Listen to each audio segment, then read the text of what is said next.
The vice president spoke at the Navy graduation today, and then this happened. Samuel R. Norville, Quinn M. Gonzalez, Madison L. O'Donnell, Bianca M. Harris, Alfonso D. So that is the vice president of the United States, a former Marine himself, shaking the hand of every single graduate today. When was the last time you saw something like that? Imagine Kamala Harris doing that. Imagine Mike Pence doing that. Imagine CNN or MSNBC covering that. They never would. Not today and not 40 years ago. The difference between the media today and the media then is one thing. The difference between the media in 1985 and the media in 2025 is one thing, and it's got two words, but it's definitely not these two words. Start off with two words. Made in America. Made in America. Yeah, that's not two words, Joe, is it? We'll move on. The answer's simple. It's Donald Trump. But this notion that the media is somehow more biased today than it was decades ago just isn't true.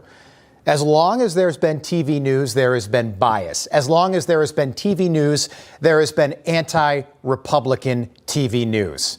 I worked in Kansas City years ago. I visited the Walter Cronkite Museum out there once, but Walter Cronkite used to go sailing with the Kennedys and the Clintons. Do you think for a second that Walter Cronkite wasn't biased?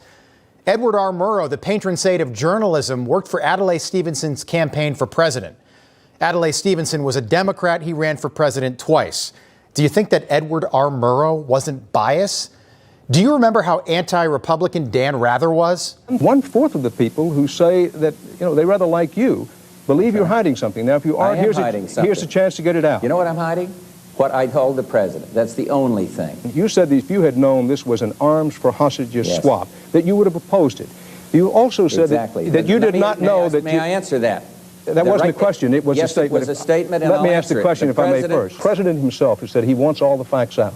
He gave up such things as even his own diary. Every principle, including Secretary Schultz, he gave up some of it. Well, Dan, let's be careful here because you're. Yes, sir. I want you to be careful, Mr. Vice President, because of the problem. I will be careful. Are you willing to go to a news conference before the Iowa caucuses, answer questions from all conferences since March? I gather that the answer is no. Thank you very much for being with us, Mr. Vice President. That was 1988. You remember when Dan Rather, a few years later, made up a story about George W. Bush 2 months before the 2004 election? It was the Hunter Biden laptop back then, but the media covered it. Turned out the documents he based the entire story on for 60 Minutes were fake.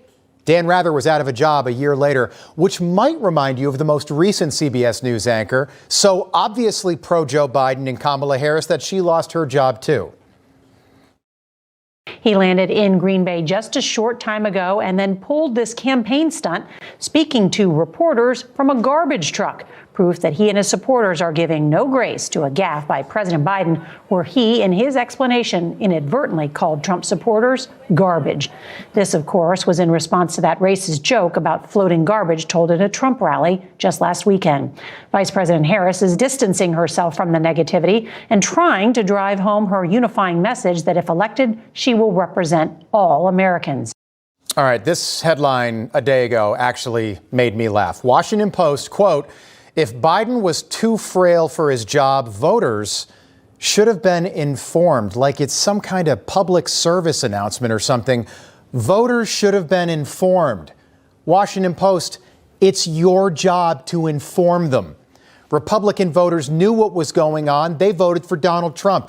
Anyone with eyes and a brain knew what was going on. But the Washington Post ignored the story.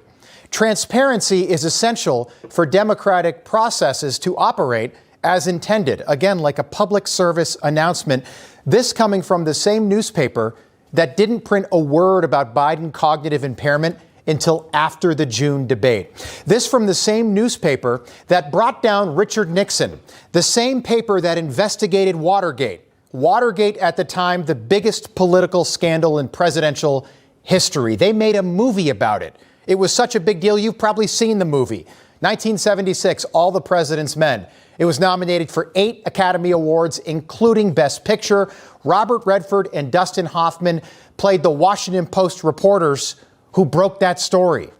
Fast forward 50 years to today, and the Washington Post went from investigating a story which brought down an American president to their headline this week, "If Biden was too frail for his job, voters should have been informed." The media went from Watergate, and I personally don't think Nixon should have ever resigned, that's just my opinion, but the media went from Watergate to watered down. And for further proof of that, take a look at this exchange. The president showed a video that he said showed more than 1,000 burial sites of white South Africans that he said were murdered. We know that that was not true and that the video wasn't showing that. So I wonder, why did the president choose to show that? It's not true that the video was showing a burial site. It is unsubstantiated that that's the case. No, it is true that that video showed the crosses that represent, which is what the president claimed.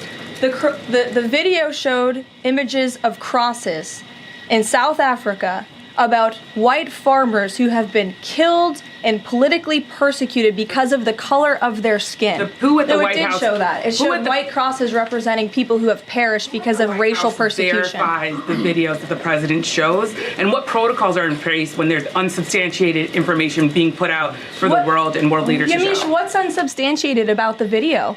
The video shows crosses that represent the dead bodies of people who were racially persecuted by their government. In fact, the Associated Press, of all places, has a picture of that very monument, and the caption from the Associated Press is, "Each cross marks a white farmer who has been killed in a farm murder."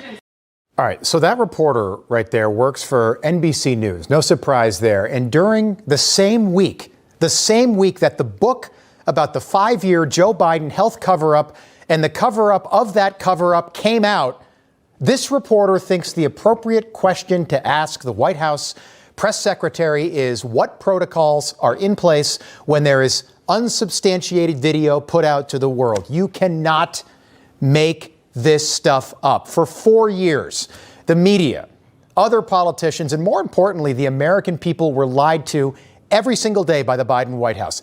Every single day, America had a man with dementia, and now we know cancer, in charge. And never once was a question like that ever posed to the White House press secretary. Instead, we got this.